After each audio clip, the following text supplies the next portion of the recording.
आप सभी साथियों का इस प्रेस कॉन्फ्रेंस में मैं दिल से स्वागत करता हूं। एक बहुत ही दुखदाई घटना का साक्षी मैं रहा और आज आप सबके सामने उसी को लेके बात करने आया हूं। मैं 2 दिन से राजकोट में था और उस 2 दिन के मेरे वहाँ राजकोट रहने के बाद मैं दिल से कहता हूँ मैं रात सो नहीं पाया। इतनी दर्दनाक स्थिति जो मैं देख के आया, अगर पत्थर दिल इंसान भी है तो उसका दिल रो उठेगा। इस तरह की घटना घटी है। राजकोट में एक गेम जोन में छुट्टियों के दिन है, बच्चे उस गेम जोन में ज़्यादातर थे और ना कोई फायर सेफ्टी, ना कोई एग्जिट और एंट्री के अलग डोर। कुछ कानून है, उस सारे कानूनों को तोड़ के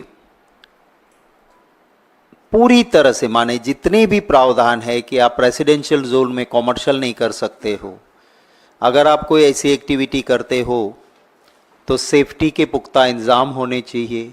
आप अगर ऐसी एक्टिविटी करते हो और पब्लिक आ रही है तो एंट्री और एग्जिट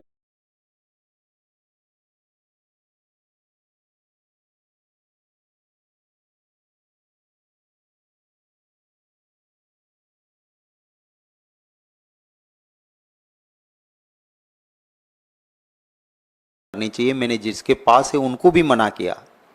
बच्चे अंदर से चिल्ला रहे हैं और कोई निकलने का कोई तरीका नहीं, ना कोई विंडो ना खिड़की, एक ही दरवाजा जहां जो आग से पूरी आग के लपेट में है और बचाओ बचाओ की चिचियारियां। एक आध 2 लोग ऐसे भी निकले, इंसानियत के नाते बचाने की कोशिश करने गए सो गए, बाहर वो भी नहीं आ पाए। 31 लोगों ने जान गंवाई है, 31, और इस तरह से जले हैं। मैं मीडिया का भी धन्यवाद करता हूं कि किसी ने भी उन तस्वीरों को कैमरे की आंखों से नहीं दिखाया है। अगर उसको देखते हैं तो बच्चे या बुजुर्ग या कोई बीमार, उसके लिए विपरीत असर हो सकती है। इस तरह के जले हुए बॉडीज है। जब हम गए मेरी टीम के साथ और हम भी उनके साथ, जहाँ जो हो रहा था लोग देख रहे थे, एडमिनिस्ट्रेशन के लोग उनकी थोड़ी मदद करने लगे और जब हटाने लगे तो कुछ बॉडीज़ के ऐसे छोटे छोटे पीसीज जो बिल्कुल जल के खाक हो गए हैं, ऐसे पीसीज में बॉडी निकल रही थी। जैसे कोई इतना टुकड़ा है, कोई इतना टुकड़ा है, कोई इतना टुकड़ा है। सफ़ेद कपड़ा मंगवा के रखा था, उसमें मैंने उस पीसीज को तो नहीं, पर वो कपड़े में करके लगा रहे हैं, वो मैंने मेरे ट्विटर हैंडल पे भी रखा था। अने इंसान की जान से कीमती और कुछ भी नहीं हो सकता है। कितना भी मुआवजा, कितनी भी पनिशमेंट, कितनी भी एसआईटीज, एक इंसान जो जान गंवा देता है उसको वापस नहीं ला सकता है। और सबसे बड़ी दुखदाई बात तो ये है, इतना सब कुछ होने के बावजूद भी मैं इस पे राजनीति नहीं करना चाहता हूं, पर दुखी हूं। इतना सब कुछ होने के बावजूद भी कोई सीरियसनेस नहीं है। ऑनरेबल हाई कोर्ट का धन्यवाद करता हूं, division bench of the honourable Gujarat high court.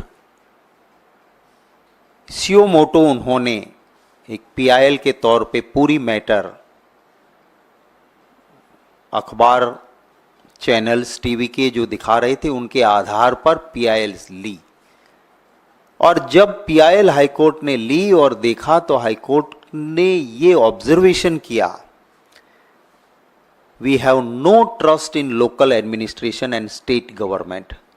शायद कुछ हमारे दिल्ली के चैनल्स ने भी वो हाईकोर्ट के ऑब्जर्वेशन को कल चलाया भी था। क्यों कहना पड़ा हाईकोर्ट को ये? हमारे संविधान में अगर देखें तो जान और माल की सुरक्षा वो सरकार की जिम्मेवारी है, और सरकार ही खुद जब लोगों की जान के साथ खिलवाड़ करे तो क्या हालत होते। आप देखिए, जहां पे ये टीआरपी गेम जोन है, वहां पे एक एक्सपो होता है 2022 में, और भाजपा के म्युनिसिपल कॉरपोरेशन के मेयर उधर जाते हैं, और वो गेम जोन वाले इसको वायरल करते हैं, अपने सोशल मीडिया पे लगाते हैं कि मेयर साहब हमारे वहां पधारे। इसके बाद ये बीजेपी के एमएलए, बीजेपी के general secretary and entire BJP team, और इसका भी फोटो उनके सोशल मीडिया पे वायरल करते हैं कि ये लोग आए। इसके बाद collector, municipal commissioner, police commissioner, उस जोन का डीसीपी,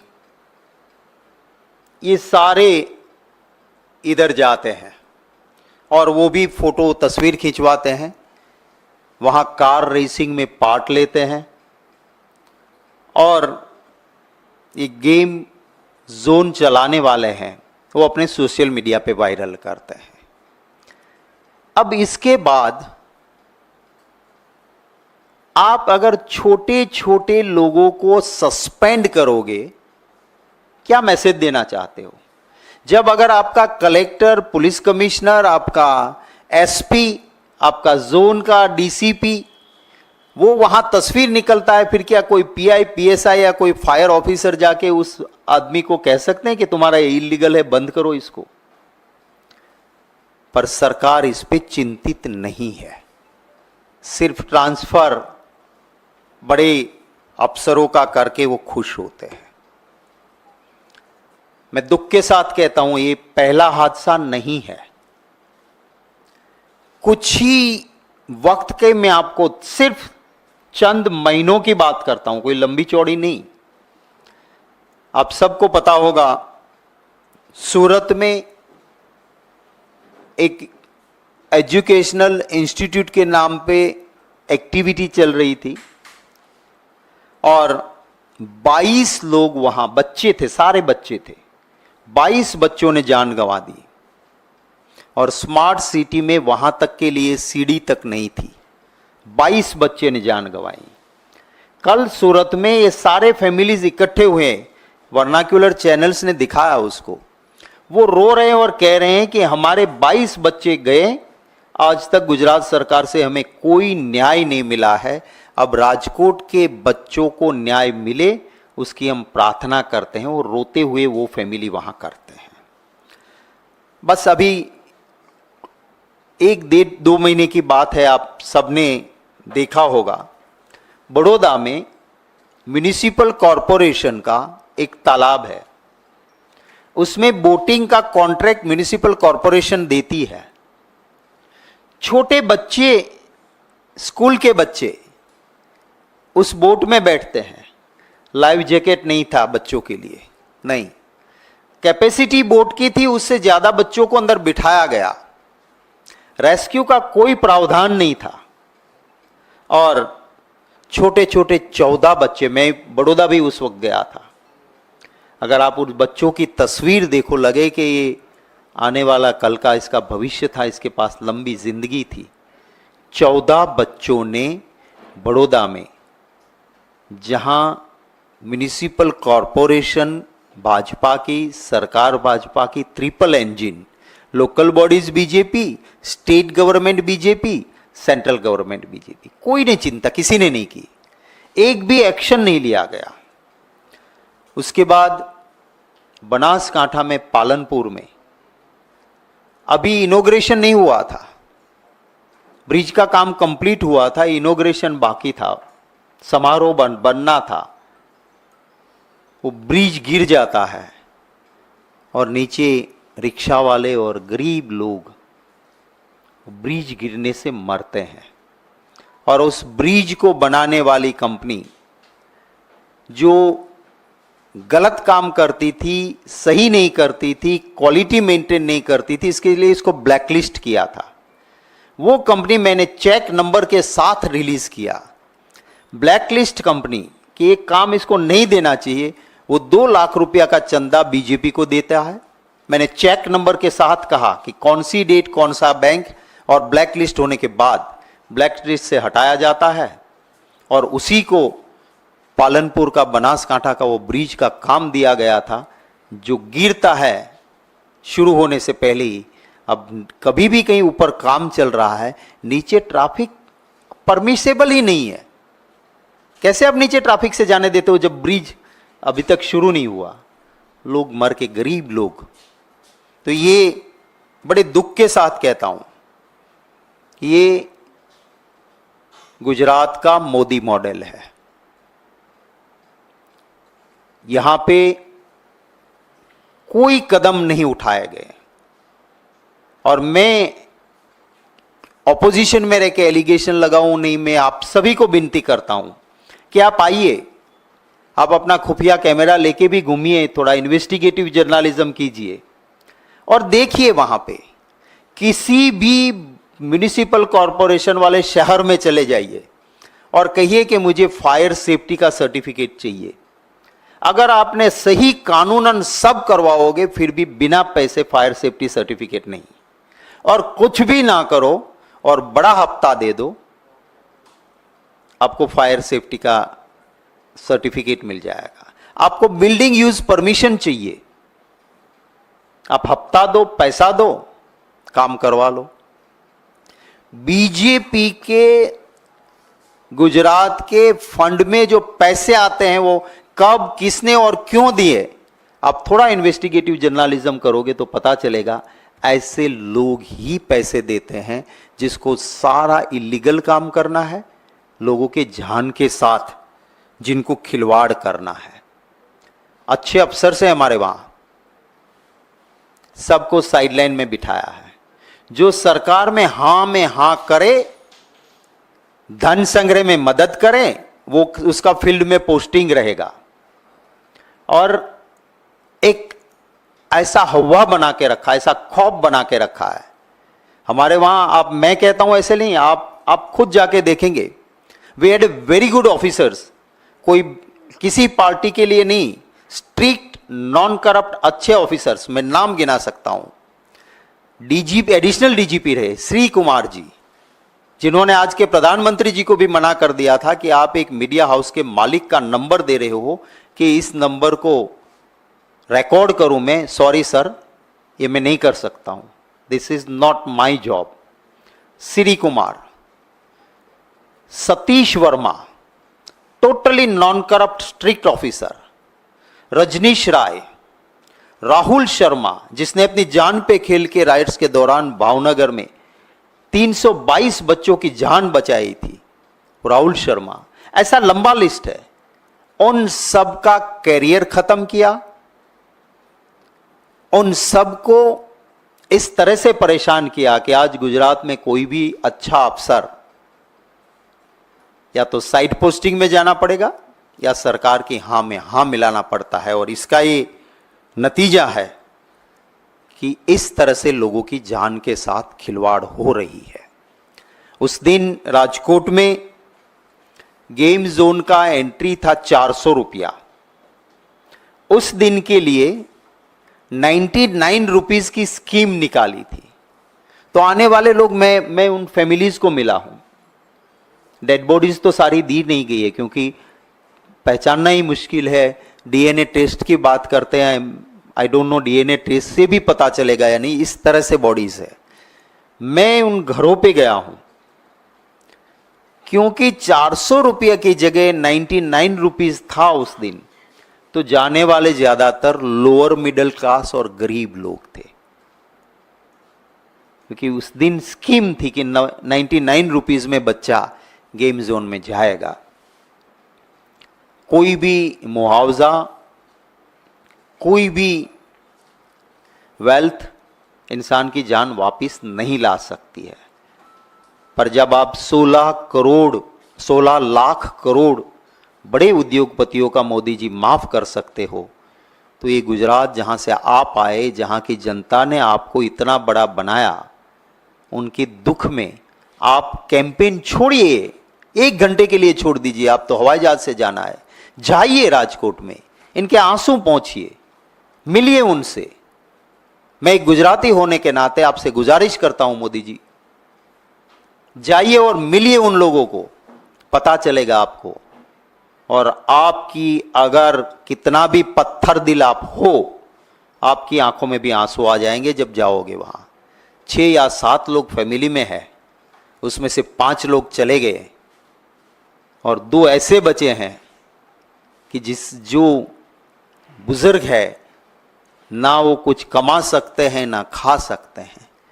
हम तो करते हैं, हमसे जो होगा हमारा जिम्मेवारी है, पर सरकार की एक सबसे बड़ी जिम्मेवारी है।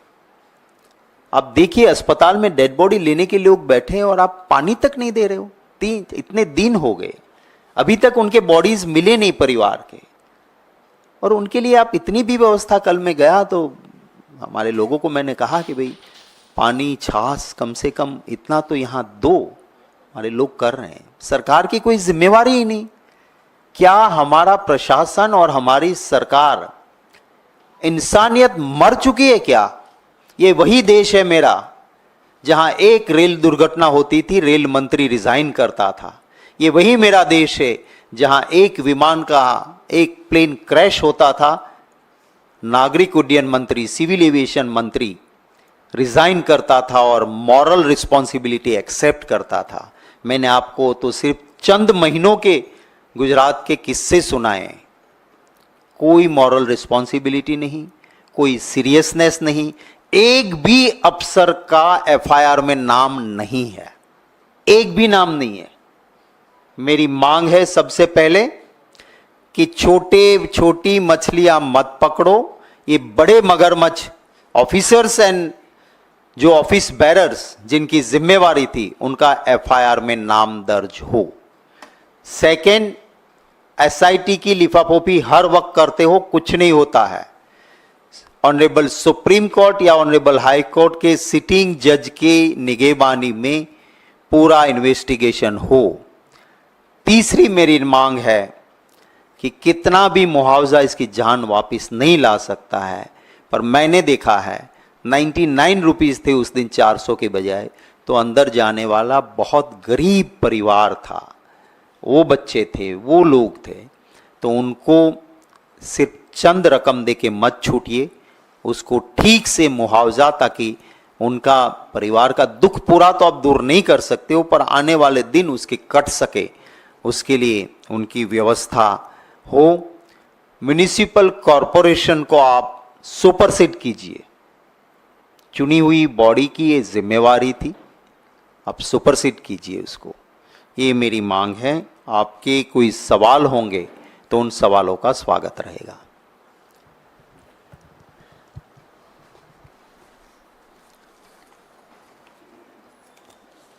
मैं आप सभी का धन्यवाद करता हूं। और एक आज इसके साथ साथ एक रूटीन काम भी मुझे करना है, जोड़ना तो नहीं चाहता था इसके साथ, पर आज जयराम रमेश जी को करने वाले थे, पर उनकी कुछ कमिटमेंट आ गया है, तो वो जिम्मा भी मेरे सर पे है। 3 लोगों का आज कांग्रेस पार्टी में ज्वाइनिंग हो रहा है। मैं बुला लो उनको और 3 कुर्सियां भी लगा दो। अब मैं एक रिक्वेस्ट करूंगा कि 1 to 1 इस इश्यू पे मैं नहीं दूंगा, राजकोट वाले इश्यू पे। मैं चाहूंगा कि आप खुद ही थोड़ा बहुत आपके लोकल लोगों से बात करके इसमें उनको न्याय मिले। मैं इसको पॉलिटिकली बहुत कुछ नहीं करना चाहता हूं, पर कम से कम इस जिन्होंने, वो गरीब लोग हैं, वो पैसे वाले नहीं है, नहीं लड़ पाएंगे, तो मीडिया भी एक डेमोक्रेसी का बहुत ही महत्व का पिलर है। मैं इस गुजारिश करूंगा कि आप भी इस बात को थोड़ा इस तरह से चलाइए कि जान तो किसी की वापस नहीं ला सकते, पर दोबारा ऐसी घटना कहीं ना घटे और जिन्होंने अपने परिवार के सदस्य गंवाए हैं उनको न्याय मिले, उनको अपनी आगे का जीवन पसार करने की, क्योंकि कमाने वाला चला गया, बच्चे को लेके जनरली आने वाला वही होता है जो घर में 5 पैसा कमा के लाता है वही, तो उनको ठीक से मुआवजा भी मिले, ये मैं उम्मीद करता हूँ। देखिए, इस कितनी भी अमाउंट हम कहेंगे वो अमाउंट तो पुख्ता नहीं होगी, क्योंकि जान की कोई कीमत नहीं हो सकती है। पर जिस फैमिली ने जिस तरह से लोग गंवाए हैं, आज की जिस तरह से महंगाई और परिस्थिति है, तो उसमें साइजेबल अमाउंट सरकार तय करे। मैं कोई आंकड़े में इसलिए नहीं जाता हूँ क्योंकि ये मांग करके भी फिर मैं उनको झूठी उम्मीद नहीं दिलाना चाहता हूँ कि मैंने ऐसी मांग की है और ऐसा मिल जाएगा। सरकार की जिम्मेवारी है, जितना मैक्सिमम कर सकते हैं। आप 16 लाख करोड़ अगर बड़े उद्योगपतियों का माफ कर सकते हो तो इन परिवारों को उसी हिसाब से साइजेबल अमाउंट मिले, वो मैं ज़रूर मांग करूँगा। हाँ,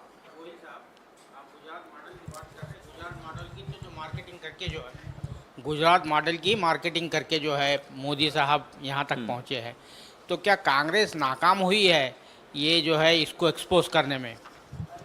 देखिए, गुजरात मॉडल और मोदी मॉडल वो दो अलग अलग है। गुजरात मॉडल महात्मा गांधी जी का मॉडल है। गुजरात का डीएनए डेवलपमेंट है।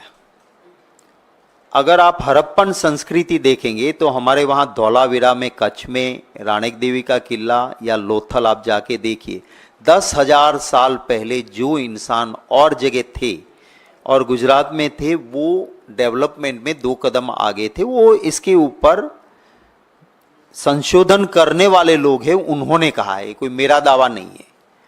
गुजरात के पास 1660 किलोमीटर का दरिया किनारा है, जो देश में किसी एक स्टेट के पास नहीं है। सबसे ज्यादा अगर किसी के पास है लंबा दरिया किनारा तो गुजरात के पास है। जब ना गूगल था, जब ना मोबाइल था, जब ना कोई और सुविधा थी, जब ना मशीन बोट्स थी, तब गुजरातीज यूरोप के साथ, अफ्रीका के साथ व्यापार करते थे। पर गांधी जी की वजह से हमने कभी भी, मैं खुद एक मिनिस्टर रहा सरकार में, और जब मैं मिनिस्टर था तब पूरे देश में रियल इन्वेस्टमेंट सबसे ज्यादा अगर कहीं आया तो गुजरात में आया। पर हमने सेंट्रलाइज नहीं किया था। बैलेंस डेवलपमेंट के हिसाब में एशिया की सबसे बड़ी 2 रिफाइनरी एसआर और रिलायंस वो जामनगर में लगी, क्योंकि Jamnagar was a backward district. General Motors का कारखाना हमने कहा आदिवासी क्षेत्र में लगेगा, पंचमहाल में लगेगा। पूरा इंडस्ट्रियल कॉरिडोर राजीव गांधी जी के आशीर्वाद थे, बड़ौदा से लेके नवसारी तक का पूरा इंडस्ट्रियल कॉरिडोर बना, पर not at the cost of farmers. पर ये सारी बातों की हमने रियल इन्वेस्टमेंट महाराष्ट्र से ज्यादा भी उस वक्त गुजरात में आया था। और एमओयू नहीं, मोदी जी तो वो फर्जी एमओयू करवाते हैं, पर हमने कभी मार्केटिंग में 1 रुपया खर्च नहीं किया था, कोई पब्लिसिटी में खर्च नहीं होता था। और एक गांधीयन फिलोसॉफी थी। आप गुजरात के सर्किट हाउस भी देखोगे तो वहां खद्दर के आपको कर्टन और टॉवेल मिलता था, और सिंपल होता था कि कम से कम खर्च कैसे किया जाए। इसके बाद जो लग्जरी हुई मोदी जी के वक्त में, आज सर्किट हाउस सारे 5 स्टार से आपके सामने, यहाँ हमारा भवन बना है, आप जाके सामने वाले भवन को देखिए, 5 स्टार होटल लगेगा। ये मोदी मॉडल है। गुजरात मॉडल गांधी मॉडल है। हम 1 पैसे का कर्जा गुजरात में नहीं लेते थे, और आज बीजेपी के इतने सालों के बाद बजट से ज्यादा कर्जा गुजरात के, टोटल 1 साल का बजट उससे ज्यादा कर्जा गुजरात पे है। आप कहते हो हां, हम कहीं ना कहीं बीजेपी को रोकने में स्टेट में नाकाम जरूर रहे। स्टेट में सरकार 2017 में बनती रुकी, कुछ हमारी भी कमजोरियां हो गई, मैं एक्सेप्ट करता हूं। We will work on our weaknesses, we will strengthen our strength. पर सबसे ज्यादा क्या हुआ है गुजरात में, क्या चुनाव देख लीजिए, कभी डेवलपमेंट पे नहीं लड़ा गया है, हिंदू मुसलमान पे लड़ते हैं। कभी विकास की राजनीति पे आए और लड़े, गुजरात का चुनाव आते कहते कि मनमोहन सिंह जी सिर क्रिक पाकिस्तान को दे देंगे। क्या दी सिर क्रिक? सिर क्रिक है कच्छ के पास, गुजरात में लोगों को प्राइड लगता है कि हमारा है। चुनाव के वक्त चलाया कि दे रहे मनमोहन सिंह जी, कुछ नहीं हुआ। सोहराबुद्दीन को मार दिया, क्या गलत किया है? सही किया है ना भाइयों बहनों। तो मियां मुशर्रफ ये वो हिंदू मुसलमान करके वो चुनाव, इसी चुनाव में भी क्या हो रहा है, अब कह रहे कि पाकिस्तान पे सॉफ्ट है कांग्रेस। अरे भैया, देश आजाद हुआ तब से लेके कभी भी पाकिस्तान के मुखिया को किसी भी प्राइम मिनिस्टर ने, इंक्लूडिंग अटल बिहारी वाजपेयी जी, भाजपा के थे, पाकिस्तान के मुखिया को शपथ समारोह में कोई प्रधानमंत्री नहीं बुलाता था। क्यों बुलाया मोदी जी ने? जवाब दो आप। मोदी जी पहले, फिर कांग्रेस पे हल्ला बोल करो। क्यों चले गए थे जब हमारे लोग शहीद हो रहे थे, हमारे सिपाही हमारी जान, हमारी सुरक्षा के लिए तैनात, वो लोग यहां जान दे रहे थे और आप वहां पे बिना बुलाए पाकिस्तान चले गए थे। शॉल दे आए, साड़ी ले आए, पता नहीं क्या क्या कर आए। क्यों? हमने तो कभी राजनीति नहीं की आतंकवाद पे। आपने पुलवामा हो, सबसे ज्यादा शहीद आप तो कहते थे कि एक सर जाएगा 20 लेके आऊंगा। चाइना की बॉर्डर पे 20 जवान शहीद हुए, एक खरोंच भी की आपने चाइना के लोगों को। तो ये चुनावी जुमले हैं, वो कभी कभी चलता है। वहाँ पे लोग हमारे यहाँ से जज्बात से वोट करते हैं, यहाँ से भी कर लें, वो वक्त आया है इस बार, देखेंगे जरा। Thank you. हाँ सर, आज प्राइम मिनिस्टर का इंटरव्यू हुआ है जिसमें उन्होंने ये बोला है कि ऑपोजिशन को ये आदत हो गई है कि मुझे गाली दें, कभी कोई पागल बोलता है, कभी मेंटली अनस्टेबल बोलता है, लेकिन मैं अब गाली प्रूफ हो चुका हूं। इस पर आप क्या कहना चाहेंगे? देखिए, पहली बात यह है कि सबसे ज्यादा गाली गलोच राजनीति में किसी ने की है तो मोदी जी ने की है।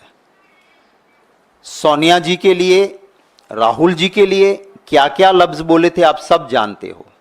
मनमोहन सिंह जी, जिसको दुनिया ने तारीफ की, मोदी जी ने उनके लिए कहा था कि एक ऐसा प्रधानमंत्री है, जब मनमोहन सिंह जी प्रधानमंत्री थे, कि जिसकी पगड़ी के नीचे कुछ नहीं है। माने सरदार है, सिख है तो पगड़ी है, और सिख के पगड़ी के नीचे कुछ नहीं है, वो मोदी जी ने कहा था। तो दूसरों को गाली गलौज करता है। अच्छा, आप कौन कहेगा? जब आप ऐसी बात करोगे, प्रधानमंत्री की कुर्सी पे बैठे हो और आप ऐसी बात करोगे कि 2 भैंस है तुम्हारे पास, तो 1 भैंस कांग्रेस ले जाएगी, लोग क्या कहेंगे? सोशल मीडिया में आएगा वही कि आप ऐसी बात कर रहे हो। अगर आप ऐसा कहोगे, आप खुद मंगलसूत्र का सम्मान नहीं करते हो और आप ये कहोगे कि ऐसी मशीन लाएंगे कि आपके घर में झांकेंगे और आपका मंगलसूत्र ले जाएंगे, क्या ऐसा होता है? क्या प्रधानमंत्री ऐसी भाषा बोलता है क्या? और फिर अब कहते हैं कि लोग मुझे गाली देते हैं। भैया, आपने सबको बहुत दी है और आपको सोशल मीडिया में अब देश की जनता आईना दिखा रही है, उसका ठिकरा कांग्रेस पे मत फोड़ो। या ये भी बोला है इसी इंटरव्यू में कि राहुल गांधी और अरविंद केजरीवाल को एंडोर्समेंट मिलते हैं पाकिस्तान से, वहां से काफ़ी ट्वीट सपोर्ट करते हैं, इस पे एक इन्वेस्टिगेशन होनी चाहिए। देखिए, मैंने पहले दो किस्से तो आपको सुनाए। तो मोदी जी का क्या तालमेल पाकिस्तान से है? कांग्रेस का तो वो इतिहास रहा है कि पाकिस्तान के 2 टुकड़े करके रख दिए तो वो कांग्रेस पार्टी की सरकार थी। अगर 56 इंच का सीना था, अब हमारे वहां से एक विधायक को लेके गए हैं बीजेपी में, वो तो 56 इंच का सीना किसका होता है वो पहले कहते थे, मैं ऐसी भाषा नहीं बोलूंगा, वो आज उनके साथ है।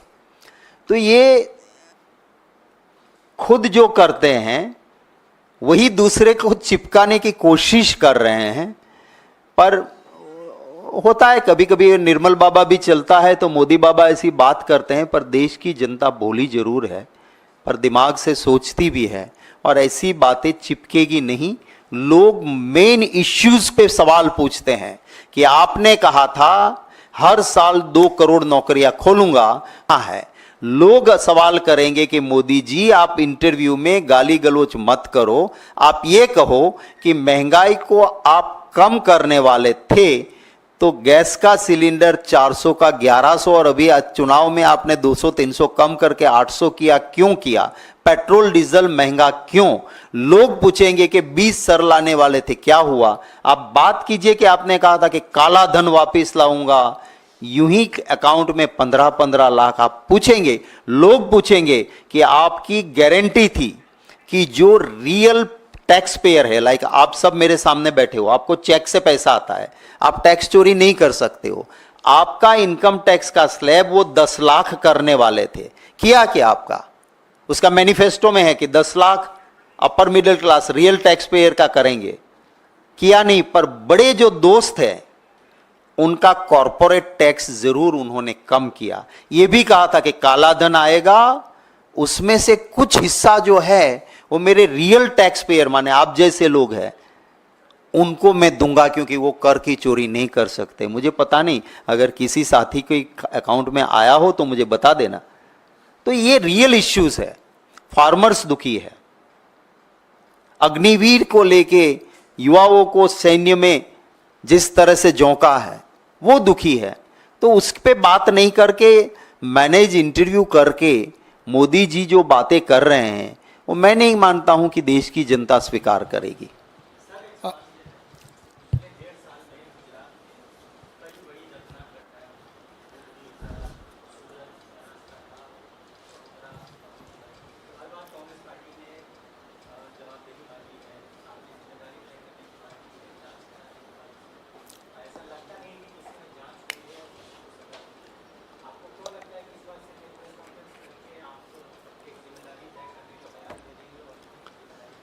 देखिए, मैं 2 दिन से राजकोट में था।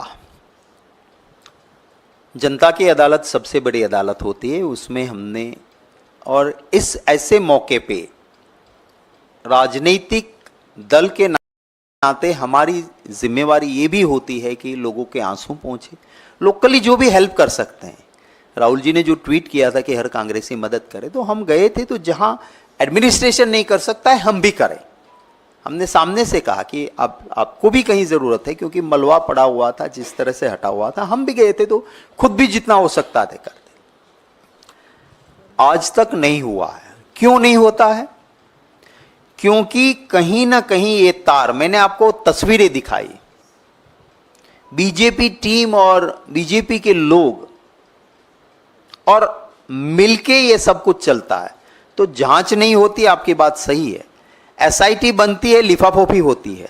सूरत कांड के कल लोग फैमिली इकट्ठे हुए और उन्होंने कहा कि हमें अभी तक न्याय नहीं मिला है।